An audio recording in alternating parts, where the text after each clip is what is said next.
What is going on, everyone? Welcome back to the channel. Again, I'm going to do another quick comparison between the Samsung Galaxy S10 that was just released and the Samsung Galaxy S8. And I said this in my last video between the S9 and S10. I basically didn't get invited to Samsung events because maybe they don't want a real one. Maybe they don't want the future CEO of Apple being there. It's kind of a conflict of interest. Totally joking. I would love to go if they invited me, but they never do. Nobody ever invites me. Can we start a petition, dude? We already have a petition for the CEO of Apple. Can we start up another petition for getting me to some type of phone event, man? LG, I think you're going to have an event, dude. Can you hit me up? But nonetheless, I wanted to do a quick comparison. This is not a full comparison at all. Obviously, not that many people own the Galaxy S10 because it's not even released yet. So I kind of want to fully use it and stuff to do a full comparison, but this is just like a bird's eye view type of thing. I've done so many of these before. Now, body-wise, I will tell you that there's quite a bit of difference between these two. And honestly, I'll tell you like this, okay? The difference in upgrade from the Galaxy S8 to the Galaxy S9 really wasn't too much, I'll be honest. There wasn't really too much going around. Even in some cases, the Galaxy S7 to the Galaxy S9, yeah, it was faster and the bezel is trend, but overall, you can still make the Galaxy S7 work. And even with the Galaxy S8, I still think it's a perfectly good device. But the difference between upgrading to a Galaxy S9 versus upgrading to a Galaxy S10 from an S8 is vastly different. The Galaxy S10, in my opinion, brought so much more and new to the table that we might have seen this stuff before, but Samsung kind of brought it to a better scale and to a broader scale at that. And I have so much respect for Samsung after this event. Even like I said, starting off with the body, quite a bit of difference. Now they both still probably will feel very premium in the hand, both glass on the front and glass on the back. The Galaxy S8 had a 5.8-inch Super AMOLED display, and the Galaxy S10 has a 6.1-inch Super AMOLED display. And obviously, as you can see from the front, the Galaxy S10 now has almost a bezel-less face. Obviously, there's still going to be a little bit bezel on the front, and it obviously has the Infinity O display, where there's the camera hole punch design. Me personally, I know a lot of people don't like it. I honestly like that more than having a notch. I think it just blends in more with the device versus the Galaxy S8. I still think the Galaxy S8 looks perfectly fine too, honestly. So in terms of both, in terms of the way they look, the Galaxy S10 definitely has my appeal, and that kind of mostly covers up the outside. The Galaxy S10 still supports the headphone jack, which is amazing. I'm so glad they kept it in it. And in terms of software, they're going to be the same. They're going to have one UI, so that's really cool. I'm unsure if the Samsung Galaxy S8 is going to get Android Q or whatever they're going to call it. So I think in terms of this, they're similar right now, but once the next version of Android comes out, the Galaxy S10 will already be ahead of it. So kind of a sad thing, but I guess it's whatever. The Galaxy S8 still has a ton of custom ROMs out for it, but that's for a whole separate video.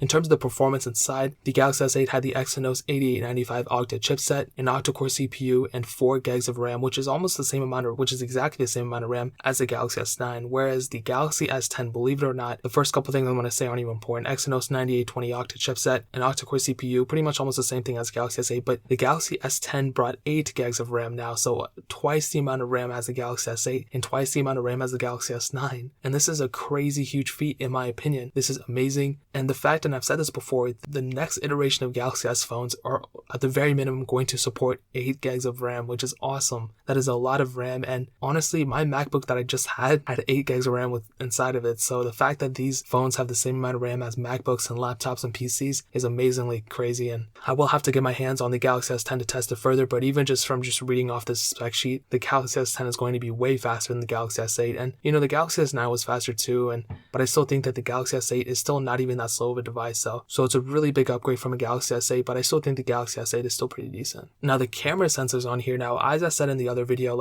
I personally think that cameras have kind of hit a plateau. Of course, cameras are going to get better and better, but I really wish phone manufacturers would talk about something else. And I'll tell you like this, the Galaxy S10 really refreshed the camera sensor inside of me and wanting to start appreciating camera sensors more, because this camera, not only did it bring an extra lens on it, so the Galaxy S8 had a single sensor on it, the Galaxy S10 has 3 cameras on the back of it alone, 2 12 megapixel sensors and a 16 megapixel sensor, whereas the Galaxy S8 only had one single 12 megapixel sensor on the back. They both can shoot 4K videos. Actually, the Galaxy S10 can shoot 4K at 60 frames per second, so a pretty big upgrade from the Galaxy S8. But what I can tell you is that just from the features itself, just from the utilities, as stated from the Samsung Unpacked event, you will see some crazy new features from the Galaxy S10 camera. And they're really trying to push this narrative that phones can almost replace a DSLR. Now, not quite, but we're getting closer and closer, and they really brought up a good example of a photographer bringing up all their lenses for different zoom points, and they said, the Galaxy S10, the extra sensor, and it can help shoot ultra wide photos, and that's really, really cool. And they really showed this landscape at it, and that really, really surprises me, and it's super crazy. So in terms of that, and just in terms of the features itself, I'll tell you, the Galaxy S10 brings a lot to the table just in terms of the camera, and of course we're going to have to test the cameras out thoroughly more to get a better assumption and opinion, but just from first glance, I can tell you the Galaxy S10 really brought a lot to the table this year. And the front cameras, the Galaxy S8 had an 8 megapixel sensor, the Galaxy S10 had a 10 megapixel sensor, and I said this before, man, it's pretty crazy. The Galaxy S8 could shoot 1440p videos on it, and it was a pretty decent sensor, but the Galaxy S10 can shoot 4K videos at up to 30 frames per second, which is so crazy on the front camera itself. And that really shows, man, cameras and phones are really improving, and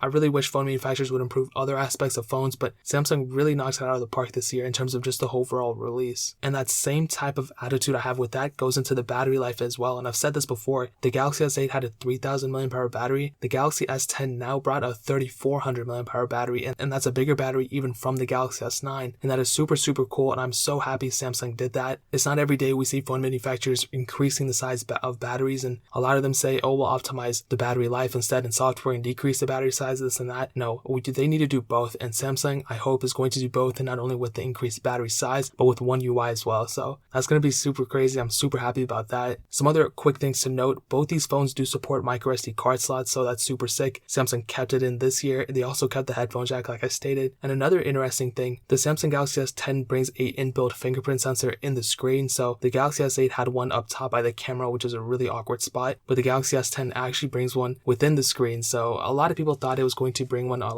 on the whole panel, or like at least half the panel, but it's still a little portion of the screen. But it's still, I'd rather have that than no fingerprint sensor at all, and that is super crazy. I'm so happy for this, man. Overall, I will tell you, the jump from a Galaxy S8 is going to be a humongous upgrade to a Galaxy S10. If you currently own a Galaxy S8, I guess you could use it for a little longer. Like, there's really nothing wrong with it. It's still kind of on software support too, but I do think the Galaxy S10 is a pretty big upgrade from a Galaxy S8, and it's definitely one of the best phones. And I'm always one of those people who are like, don't get the newest phones, get the older one, this and that. But I really do think Samsung knocked it out of the ballpark this year, man. And that is pretty much it. Like I said, once I get the Galaxy S10, I'm going to do a full review and do all this other crazy stuff and all these comparisons. So keep a lock down on the channel. Leave some comments. What do you guys think of the Galaxy S10? Do you think it's a baller phone? Do you think it's not? Let me know in the comment section below. But hit that like button, that'll mean so much. But definitely hit that subscribe button. Every single subscriber that we get really does count, so it'll mean so much if you guys could hit that. Also check out the other links down in the description as well. My Twitter, my Instagram, my second channel, all those links are linked down below. I would really appreciate if you guys could check it out. But more importantly than everything else, I love every single one of you guys, and hopefully I'll catch you guys in the next video. Peace out till then.